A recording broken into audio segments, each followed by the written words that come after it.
Hello，大家好，歡迎翻到嚟失眠占卜呢個 podcast，我係你哋嘅節目主持人 Justin。今集同大家繼續分享有關魔法嘅知識嘅。上一集我哋講到個魔法到底係啲乜嘢，佢個理論係大概係點，有啲咩限制。咁今集呢，就同大家分享嗰個魔法或者所謂大家做嗰啲法事儀式嗰個法力啦嘅源頭或者會係點樣嚟嘅。咁我哋基本上可以分為三種嘅模式。呢三個模式呢係可以有 overlap 有重疊，咁亦都可以獨立嘅。咁通常都係會有重疊，好少話係比較少話齋一款嘅。咁就最主要呢三種模式啦。咁大家下次可能聽到朋友講起呢啲話做法事，定係你睇啲 IG shop 講話咩調頻啊、咩複合儀式之類嗰啲咩都好，你大概可以用翻呢三種嘅模式嘅角度嚟去睇，然之後再衡量佢哋係咪真係 work，或者佢哋可唔可以叫做解釋得到嗰個運作嘅原理。咁嗰三個模式分別就係意識嘅模式、能量嘅模式，同埋所謂神明嘅模式。咁我相信好多朋友就係聽我頻道都可能大概有啲認識。咁我先好快速地講咗嗰三樣嘢係啲乜嘢，然之後我逐樣去解説。第一個意識嘅模式咧，最簡單，大家聽得最多就係所謂嘅吸引力法則、顯化或者咩心想事成嗰種，你相信你會做得到，你諗住你可以做得到嘅。呢一種係屬於一種嘅意識嘅能量，因為佛教有講啦，萬法唯心造啦，亦都有啲New Age 啲嘅講法，話呢個外在嘅世界係你內心嘅投射啦。赫密斯神秘學會有講話as above so below 咁樣，即係喺個天上面係點呢？下邊都係點。其實都係講緊因為個天嘅意思係講緊呢個能量或者我哋思想上面。簡單啲嚟講就係你可以理解做等於思想創造實相咁樣。咁大家基本上用吸引力法則嚟去了解呢件事。OK，呢個係第一個。第二個係能量嘅模式呢，呢個就會稍為複雜少少、多元化少少嘅。我哋講嘅能量呢，大家最日常生活聽得到最多嘅，譬如水晶啦，或者譬如你燒鼠尾草，或者燒秘魯聖木，有啲淨化嘅能量啦。包括譬如你風水去改運，用一個環境氣場都屬於一種能量嘅。如果而從個人出發嚟去講呢，同啱啱嗰個意識有一個似嘅位，都係要運用你自己嗰個想像力。但係比較多嘅練習係你想像到你譬如你想像一啲光聚埋一齊喺個手上面有個球。係啦，你可以當好似一個幻想咁樣啦，然之後你將你個意志，你諗住將我而家要擺啲能量落去嗰種，然之後再投射出去咁樣。咁所以個能量你可以用自己叫做個幻想嚟去投射，包括你個人嘅情緒都係一種能量嚟嘅。譬如你覺得好開心，你覺得感覺好幸福，咁你自然會吸引啲好嘅嘢翻嚟。有少少似類似吸引力法則啦，但係呢個更加係強調嗰個情緒上面嗰個嘅能量嘅，同埋你自己 create 嗰個能量。咁所以啱先我有講過話係可以 overlap 嘅，即係譬如你做一啲咁樣嘅，譬如你戴水晶，加埋你可能去想像一啲嘅能量係令到你會變靚，越變得有錢。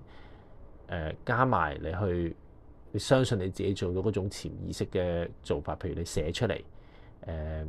嗰啲好興咪話吸引力法則，寫張支票跟住貼喺個床頭度，你望住提你自己嘅呢一種，咁呢種就係屬於呢兩種嘅模式嘅 overlap 啦。咁所以我哋講嘅能量，除咗係你自己之外，亦都係物品嘅能量。啱啱講到水晶草藥、鼠尾草，或者有啲人做啲咩草藥魔法，用啲唔同啲草藥點樣撈埋做啲浸啲精油出嚟。都係呢個原理嘅。咁我哋平時一般咧，可能化學去驗就係可能有啲咩植物啊、纖維啊、維他命定點樣。咁但係從一啲魔法嘅角度或者能量嘅角度，譬如水晶佢有粉晶，佢有一個招愛情嘅功效。某一啲嘅草藥其實原來佢個能量都係有幫助去吸引愛情嘅。咁就將呢啲有相關能量的東西聚埋一齊，然之後嘗試去使用，或者你做一啲嘅儀式，加埋你想像力，你嗰個情緒，將你想像咗一嚿能量喺你面前，即係有啲似你我哋睇啲卡通片或者打機啲人咪要聚氣，好似龜波氣功咁樣係啦。我諗呢個大家都會明。你想像聚住嗰嚿氣啊，呢嚿氣咧，呢個能量係會幫你帶到錢翻嚟嘅，跟住你就發放出去，咁佢就喺個宇宙接收到呢個能量，就透過就慢慢將啲錢啊，將啲能量俾翻俾你。咁但係點樣嚟呢？係唔知嘅。嗰種唔知係你冇辦法。譬如假設你想做一個求財嘅法術，你可以落咗呢個指令，落咗呢個願望啦，叫做或者做咗啲儀式。但係佢可能有唔同嘅角度嚟，可能你買張六合彩中咗一種，或者可能你喺街度唔覺意執到個銀包有幾萬蚊，跟住可能你哋袋咗啦嚇，或者你攞去警署度報案，跟住警署話冇人嚟認領喎，咁啊交俾你啦咁。咁呢個都係一種方式嚟嘅。我哋做法術或者所謂依家啲身心靈啲人講話顯化，都有講到明話唔好限制佢嗰個點樣出現嗰個途徑嗰個方式，因為你總之你知道清楚個目標就得㗎啦。咁但係我都再強調啦，呢啲嘢都有呢個世界好多法則係唔可以影響，即係你信你自己會飛，但係你係唔會改變到地心吸力嘅，即係你個意念或者你嗰個信仰或者你嘅精神力量都好，係依然要遵從一啲物理法則嚟去發生嘅，或者有啲嘢係叫做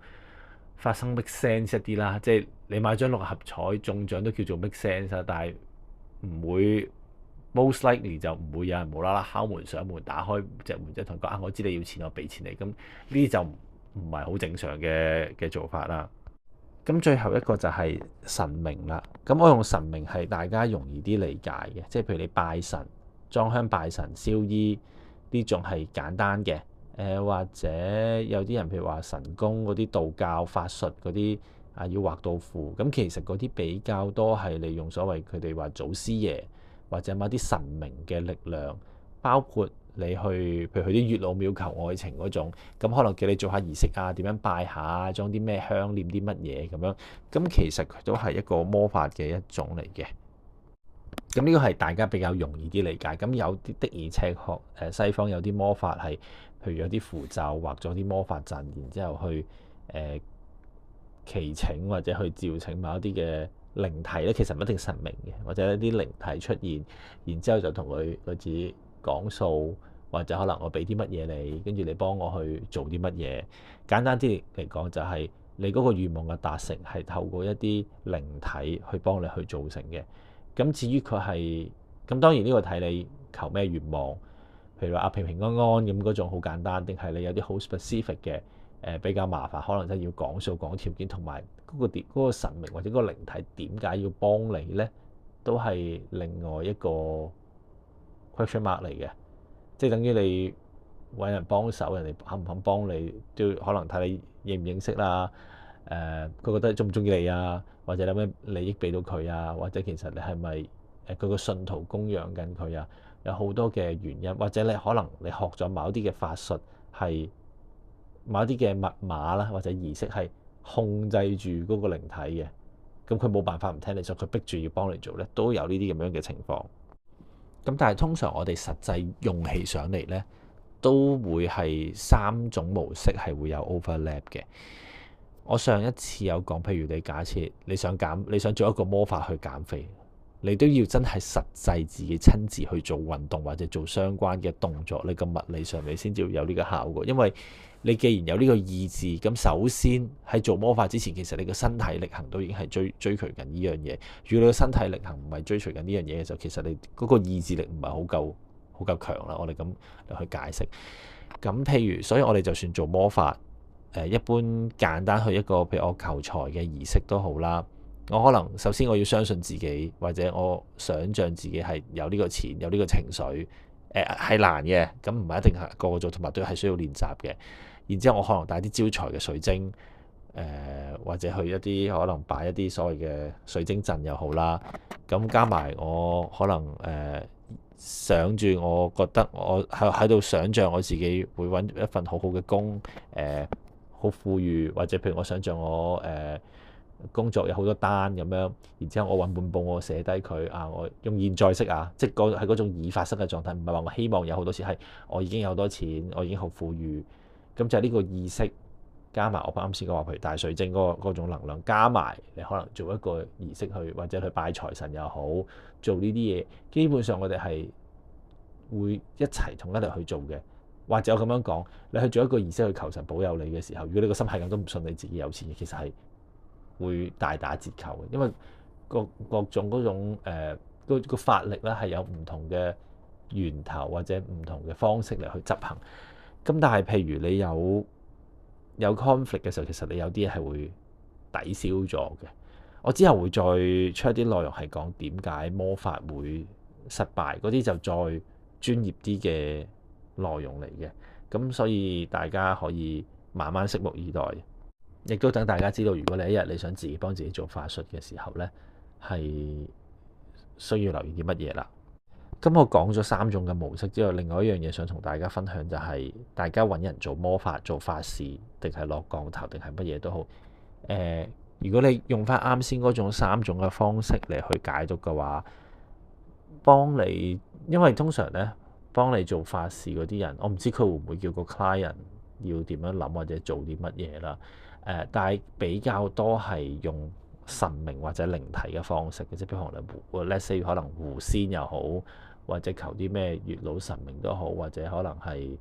唔一定拜神嘅，即係譬如你召喚天子定係一啲道教嗰啲，佢畫咗符，佢都係咩用天兵天將嚟去做一啲嘢啦。咁首先咧，如果一個法師佢會幫人哋去做法術嘅話咧，用吸引力法則呢個方式就應該唔太可能嘅。因為其實你好專注嘅意念之餘，同埋你都係專注自己身上。我冇理由你揾我求愛情運，我冇理由話做吸引力法則。我想像我個客有好多拍拖，好多人追咁樣，唔太現實嘅咧，就係回歸翻自己身上係會比較易啲嘅。其實同埋我覺得現代人咁忙，要 serve 咁，如果佢 serve 10個客，冇話10個啊，3個客啊，我今日要上咗 A 客人啊，要佢有好多人 approach 佢，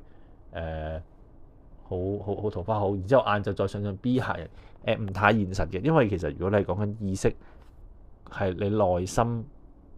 自己內心創造外在嘅實相嘅時候咧，其實你係全部都係處理自己內在嘅嘢。理論上我可以，譬如如果用我之前有介紹過用零極限嗰種方式，一種夏威夷嘅清理嘅方式啦。譬如假設嗰個人佢唔拍桃花運好差，然之後佢揾我去幫佢做清理嘅時候，我係個清理係清理自己嘅內在，我係要問我自己潛意識有啲咩資訊而令我覺得呢個人嘅桃花好差，或者導致呢一樣嘢，然之後再去清理咁樣。咁呢啲其實係慢好多嘅。同埋如果當其時嗰個人自己唔信呢，其實你係好難幫佢處理得到。更加唔好講話我仲要收你錢，然之後同你講話幾好有功效，呢個太唔現實啦。咁第二個啱先講嘅，譬如魔法蠟燭、水晶，咁呢啲我係可以用一啲其他嘅能量，即係譬如假設我俾條水晶你戴，或者我可能做一啲 raise 一啲嘅能量擺落去水晶嗰度嚟去幫助你，係可以嘅。或者我 kind of 叫做去一個樣，好似我講用龜波氣功個原理啦，我 hold 住一個波 hold 住個球，然之後我想像想像嘅能量就係、我個客佢好快有拖拍，佢好幸福好開心，然之後我 send 出去個宇宙，然之後等佢再翻嚟去翻個客嗰度，都理論上唔係唔得嘅，都可以嘅。但係又係同一個問題啦。如果你下下咁想像，你一日做3、4、5、6、7、8個客，其實係 handle 唔到，其實係好攰。你自己個人冇咁多能力，你自己個人都有自己嘅私生活、屋企、家庭、工作各樣嘢都要照顧噶嘛。所以我覺得用呢樣嘢嚟去收錢幫人哋做嘅唔太現實嘅。你話如果朋友可能即係我自己都會幫朋友做，朋友有時都會幫我做。咁因為人都仲會有狀態唔好嘅時候嘅。你低谷期嘅時候，你要改變自己係有啲難度嘅。OK，咁翻正題。咁譬如我幫我朋友做嘅，咁一嚟我唔係收錢，冇呢個冇相對冇呢個嘅，即係你對客嗰個方式會有啲唔同啦。第二就係你耐唔耐做一次，嗰個亦都熟悉嘅人，你用嗰個心力或者你嗰個著緊嗰個程度，其實都會有唔一樣嘅。咁呢個都衍生到點解有啲人話法力高強嗰啲法師做呢會勁啲咁樣？理論上係嘅，咁但係法力高強嘅人，你遇唔遇得到？遇到佢願唔願意幫你做或者收幾錢嗰啲，又另一個狀況啦。咁跟住最尾一個神明嗰個，其實我覺得係比較簡單啲嘅，係啦，神明嗰一個即係揾一啲嘅靈體幫忙。咁但係我都補充多一點呢，就係神明方面呢，其實喺西方嘅神明，佢哋都會有時會解釋，譬如你係因為你好多人信嗰個神，然之後大家集體潛意識嗰個能量投射咗去嗰個神明嗰個形象嗰度，所以佢先至會有個法力更高強。有一個類似，所以有少少似類似你拜個神，你去信佢，你供養佢，其實你都有一個能量係俾到佢，然之後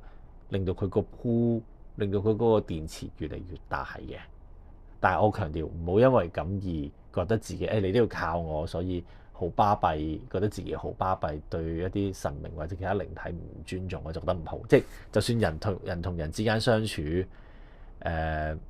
都要尊重啦。或者你去間餐廳去食嘢，個侍應，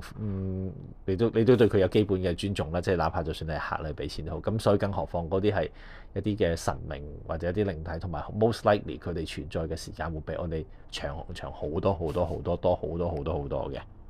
咁去到啱啱講話俾錢揾人做法術嗰啲，或者做啲咩儀式嗰啲，其實比較多人嚟去做都係用神明嘅方式，同埋呢種咧通常都係一次過比較多嘅。譬如我呢期財運好差，我做個魔法儀式焗一個財運咁樣，可能嗰期好咗，咁但係你做一個儀式咧，你就唔會即係啱先講過，無論邊一種都好，或者你可能揾個神明幫忙都好，其實你都係完咗一單 deal，完咗一個 job 就完咗一個 job 嘅，你唔會長時間都會有效。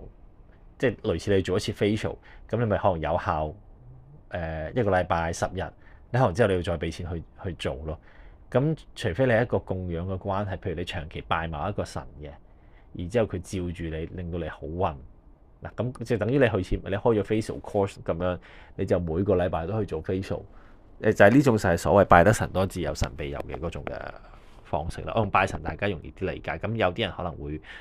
咩養鬼仔啊、養狐仙之類嗰啲，咁啊另一樣嘢啦，嗰啲就咁。但係咧，你經常接觸嗰個神明或者叫做拜祭佢或者修煉個法門咧，其實慢慢你會同嗰個神明或者靈體嘅能量係會越嚟越接近，或者越嚟越似佢嘅嗰個氣場。同埋係除非真係叫做好似廟宇咁，或者你可能啲咩佛堂，你可能都有啲好強大嘅神明去照住你，先至可以不停接到好多客咁樣嚟 serve。假如果我要做魔法蠟燭嚟去幫人提升愛情運，我下做完每個蠟燭，我都要再 send 能量落去，其實係好花時間嘅。有啲類似水晶嗰種，水晶天然啊，佢本身都有。咁但係你都可以落一啲嘅法落去，係可以嘅。咁但係我覺得相對嚟講係比較難量產，或者量產到都好。其實佢個作用唔會好大嘅，我唔會話零嘅。我覺得即係你類似你買維他命、保健品，你食對身體都會有啲幫助，但係到你急救嘅時候，就即係重病或者大鑊事情啊，我想做個魔法儀式去解決啊咁嘅時候，就我覺得比較難啲。如果你去買一啲嘅魔法蠟燭，你一係就自己做一個魔法，自己做一個儀式咧，反而我覺得仲加會好啲，同埋其實係簡單嘅，唔係好複雜嘅，係啦。咁我之後咧會再同大家分享其他啲方法，係令到大家可以改變自己嗰個運程，或者可以做一啲願望嘅儀式。好，咁我哋今日就到呢度。